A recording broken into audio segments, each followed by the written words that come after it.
আমি একেবারে কৌস্তবের কাছ থেকে শুরু করি।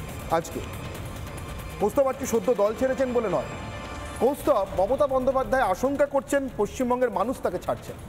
আমি তাই আপনাকে দিয়ে শুরু করতে চাইছি। সিঙ্গুর নন্দীগ্রাম থেকে আজ পর্যন্ত মমতার মনের মধ্যে কোথাও একটা ভয় ঢুকেছে। তৃণমূল কংগ্রেস আর জমি বাঁচানোর দল নয়, জমি কারার দল, মানুষ বোধহয় একটা বিশ্বাস করতে শুরু করে দিয়েছে। কৌস্তব, দেখুন, এটা তো দিনের আলোর মতন স্পষ্ট যে এই বাংলার মানুষ এই অত্যাচারী শাসন, এই অত্যাচারী শাসকের হাত থেকে মুক্তি চাইছে। মমতা বন্দ্যোপাধ্যায় একজন প্রাজ্ঞ অভিজ্ঞ রাজনীতিক হিসাবে এই বিষয়টা অনুধাবন করতে পারছেন, এবং অনুধাবন করতে পারছেন বলেই তার বিশেষ কিছু উপলব্ধি আমরা লক্ষ্য করছি। তো এটা খুব অবাক করার মতন বিষয় নয়। যখন শেষের দিন ঘনিয়ে আসে তখন এই সমস্ত বিষয়গুলো, এই উপসর্গগুলো দেখা দেয়। আমি আমি আমি আইনজীবী কৌস্তব বাগচির কাছে আরেকবার যাবো। কৌস্তব, আমাকে একটু আইনটা বুঝিয়ে বলবেন। শেখ শাহজাহান ভদ্রলোক টার্গেট করে ফেলেছে এমন একটা লোক, এবং তার সাঙ্গপাঙ্গরা জমি নিল। ভালো কথা, জমি হড়প করে নিল, লোকের জমিতে নোনা জল ঢুকিয়ে ভেড়ি বানিয়ে নিল। সেই জমি আমাদের ট্যাক্সের টাকায় গাড়ির পেট্রোল পুড়িয়ে ফেরত দিতে যাচ্ছে রাজ্যের দুই মন্ত্রী। আপনার কেমন লাগছে কৌস্তব? এটা আইনে আছে? হয় এটা? তৃণমূলের এই আছে না, শিব ঠাকুরের আপন দেশে আইন কানুন সর্বনেশে, এখন মুখ্যমন্ত্রীর রাজত্ব হয়েছে, তাই যা খুশি তাই। সারদার চিট ফান্ডে পয়সা মেরে দেবে সুদীপ্ত সেন, তৃণমূল নেতা তার সাথে যোগ সাজসে সেই পয়সাকে খেয়ে, মদ খেয়ে, মাংস খেয়ে ফুর্তি করে উড়িয়ে দেবে টাকা। আর মুখ্যমন্ত্রী সাধারণ মানুষকে বলবে বেশি করে সিগারেট খান, আমরা ট্যাক্সের টাকা দিয়ে টাকা ফেরত দেবো। এটা মুখ্যমন্ত্রীর পুরনো অভ্যেস। এই বাংলা একটা কথা আছে, উদর পিন্ডি বুদর ঘাড়ে। এইটা হচ্ছে আলটিমেটলি মুখ্যমন্ত্রীর স্টাইল অফ পলিটিক্স। তার দলের লোকেরা চুরি জচ্চুরি করে খাবে, আর আলটিমেটলি বার্ডেনটা কোথায় পড়বে? ট্যাক্স পেয়ারদের ঘাড়ে। মুখ্যমন্ত্রী যদি তাও বলতেন যে আমার দলের নেতাগুলো যত চুরি জচ্চুরি করেছে, এই যাদেরকে পাঠাচ্ছেন লম্বা লম্বা পাঞ্জাবি পায়জামা পরে, দল ক্ষমতায় আছে, মন্ত্রী আছে, তাই না হলে তো এদের করে 5,000 টাকার মাসের মাইনে চাকরি করারও যোগ্যতা নেই।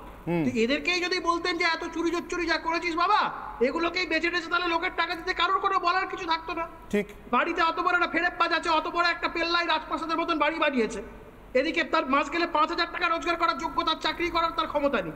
এডুকেশনাল কোয়ালিফিকেশন নিয়ে মিথ্যা কথা বলে, তো তাকেও তো বলতে পারতো যে এত দুরাম্বরি করে গরু পাচার, বালি পাচার করে পয়সা কামিয়েছিস, ওগুলো বেচে পয়সাগুলো দে, তাও দেবে না। মুশকিল হচ্ছে যখন কোপ পড়বে কার উপরে? সাধারণ মানুষের উপরে। এটা মমতা বন্দ্যোপাধ্যায়ের পুরোনো স্টাইল অফ পলিটিক্স। আর আমার খারাপ লাগে সেই সমস্ত তৃণমূল সরকারের যারা সমর্থক হয়ে কথা বলে। আমি জানি না তারা আদৌ ট্যাক্স দেয় কিনা। যদি ট্যাক্স দেয়, খারাপ লাগাটা তাদেরও হওয়া উচিত। আমি কৌস্তব, আমি এই প্রশ্নটা নিয়ে আরেকবার আসবো আপনার কাছে। কাদের খারাপ লাগা উচিত ছিল? যারা গতকাল হিমাচল প্রদেশে হেরে গেল রাজ্যসভায় লড়তে গিয়ে, তাদের কথা বলছেন? হ্যাঁ, পরিষ্কার করে বলুন কৌস্তব। আপনি তার দলে নেই এখন, বলতে নিশ্চয়ই অসুবিধা নেই, প্লিজ বলুন। না, আমি এই সমস্ত লোকেদের বিরুদ্ধে বারংবার কথা বলে এসেছি। এই সমস্ত প্যারাসাইটদের জন্যই তো দলটা আজকে শেষ হয়ে গেল, বা কংগ্রেস দলটা আজকে শেষ হয়ে যাবার প্রধানতম কারণ কংগ্রেস মুক্ত ভারত বিজেপিকে করতেই হয়নি। কংগ্রেস নিজে মুক্ত হয়ে গেছে। 14 সালের পর থেকে একটার পর একটা নির্বাচন হেরে একটা সেলফ ডিস্ট্রাকটিভ মোডে কংগ্রেস চলে গেছে। তো আমি বলছি কি, এই যে স্টাইল অফ পলিটিক্সটাকে যেভাবে কংগ্রেস অ্যাডাপ্ট করে ফেলেছে, কংগ্রেস এমনি নিজেই মুক্ত হয়ে যাবে।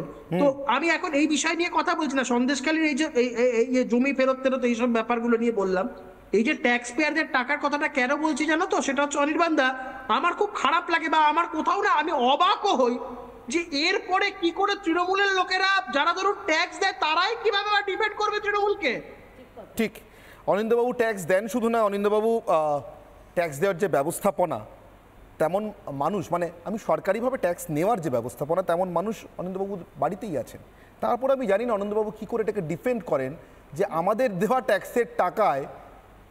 ট্যাক্সের টাকায় গাড়ির পেট্রোল পুড়িয়ে, তেল পুড়িয়ে পার্থভৌমিক শাহজাহানের নেওয়া জমি ফেরত দিতে যাচ্ছেন সরকারি ক্যাম্প করে। সৈকত, কেমন লাগছে? সরকার কোনো জমি নেয়নি। প্রথমত হচ্ছে এটা মামাটি মানুষের সরকার না, এই সরকারটা হচ্ছে দেদার, চুরি, পাচার আর ধর্ষকদের সরকার। যদি বলেন কেন আমি এই কথাটা বললাম, বর্ধমান থেকে শুরু করে কামদুনি, গাইঘাটা, গেদে, খরজুনা থেকে সন্দেশখালী, বকটুই, হাঁসখালি, একজন তৃণমূলের পঞ্চায়েত প্রধানের ছেলে তার জন্মদিন সেলিব্রেট করেছিল হাঁসখালিতে রেপ করে। জ্যান্ত পুড়িয়ে মেরেছিল কিনা সন্দেহ আছে, কেননা মৃতদেহ লাস্ট অব্দি শনাক্ত করা যায়নি যে জীবন্ত ছিল নাকি সে ওই সময় মারা গেছিল। আচ্ছা, আপনি বলছেন যে মমতা বন্দ্যোপাধ্যায় বলছেন সিঙ্গুর, নন্দীগ্রাম, সন্দেশখালী এক নয়, আমরাও বলছি এক নয়। সিঙ্গুর নন্দীগ্রামে কি ডাক প্রচার হতো? সিঙ্গুর নন্দীগ্রামে কি মানব পাচার হতো? সিঙ্গুর নন্দীগ্রামে কি গণধর্ষণ হতো? সিঙ্গুর নন্দীগ্রামে পিঠে খাওয়া হতো মাঝরাত্রে? সিঙ্গুর নন্দীগ্রামে কি জমি দখলে নোনা জল ঢুকিয়ে দেওয়া হতো? সিঙ্গুর নন্দীগ্রামের যে রূপকথার গল্প কথা মমতা বন্দ্যোপাধ্যায় রুটিয়েছিলেন, আজকে একবার ক্যাসেটটা বাজাবেন না? ওই যে হলদি নদীতে নাকি বাচ্চা বাচ্চা ছেলে মেয়েদের দুটো পা চিরে ফেলে দেওয়া হয়েছে, একটা মিসিং ডায়েরি দেখান হলদিয়া, একটা নন্দীগ্রামে মিসিং ডায়েরি দেখান। আজকের দিনে দাঁড়িয়ে সিঙ্গুর নন্দীগ্রামে তৎকালীন বাম সরকার জমি অধিগ্রহণ করেছিল, ভুল থাকতে পারে, ঠিক থাকতে পারে, সে নিয়ে সমালোচনা থাকতে পারে, কিন্তু বামফ্রন্ট সরকার জমি অধিগ্রহণ করেছিল শিল্পায়নের জন্য, কর্মসংস্থানের জন্য। আর আজকে তৃণমূল সন্দেশখালীতে সরকারি রাবার স্ট্যাম্প ছাড়া জমি দখল করছে শাহজাহান সিরাজদের জন্য, জমি দখল করছে বালু কেষ্ট পার্থদের জন্য, জমি দখল করছে ব্যানার্জি পরিবারের জন্য। পার্থক্য আছে তো, পার্থক্য থাকবে না? বুদ্ধদেব বাবু বলেছিলেন মানুষের আন্দোলনের সময় ওই পেপারটাকে ছিঁড়ে ফেলে দিন। বুদ্ধবাবু বলেছিলেন যে আমরা মানুষের ইচ্ছের বাইরে গিয়ে জমি অধিগ্রহণ করব না। আজকে মমতা বন্দ্যোপাধ্যায় হাফ সেঞ্চুরি পেরিয়ে গেল, 50 দিন অতিক্রান্ত, সন্দেশখালী নিয়ে একটা কথা বলেছেন, কৌস্তব প্রশ্নটা তুললো যে ট্যাক্স পেয়াররা আমরা কেন টাকা দেবো। আচ্ছা আপনি দেননি টাকা, 20 মদের মালিক হবে তৃণমূলের নেতা, ব্যবসা করবে তৃণমূলের নেতা, মারা গেলে 2 লাখ টাকা যাবে আপনার আমার ট্যাক্সের টাকায়, বোমা বাজি বারুদ বেআইনি ব্যবসা করবে তৃণমূলের পঞ্চায়েত প্রধানের নেতা, তৃণমূলের আঞ্চলিক স্তরের নেতা, আর মারা যাওয়ার পর 2 লক্ষ টাকা করে ক্ষতিপূরণ দেবে কে? আমি আপনি।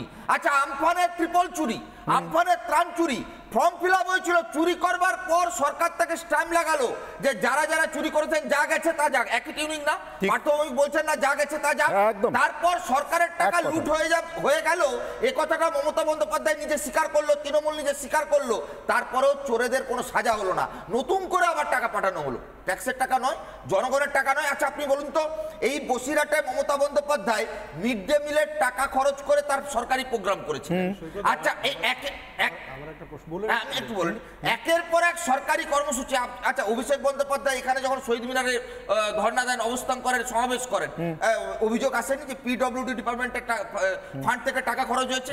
তার মানে জনগণের ট্যাক্সের টাকা সরকারি তহবিলের হাত ধরে ব্যানার্জি পরিবার তৃণমূলের ফান্ডে গেছে। আর তার জন্য আমি 30 সেকেন্ড শেষ করছি, তার জন্যই এই যে পার্থভৌমিকরা সুজিত বসুরা দৌড়ে বেড়াচ্ছেন, তার কারণ তারা জানেন মা মাটি মানুষের সরকারের স্লোগানটা ছিল মুখোশ, আর সেই মুখোশটাকে বাঁচানোর তাগিদ পড়েছে, কারণ মুখোশটা সরে গেলে এই সিরাজ, জাহাঙ্গীর, শওকত, এই শাহজাহান, এই যে আসল তৃণমূলের সরকারের যে চেন, সেই চেনটা মানুষের সামনে উন্মুক্ত হয়ে। বেশ, কি আর কিছু বলতে চাইছেন আপনি নির্মলবাবু কাছে? আমি এর সঙ্গে খালি যোগ করতে চাইছি, বকটুইতে মারা গেল তৃণমূলের গোষ্ঠীদ্বন্দ্বে এবং তার ক্ষতিপূরণও দেওয়া হয়েছে এই রাজ্যের কোষাগার থেকে।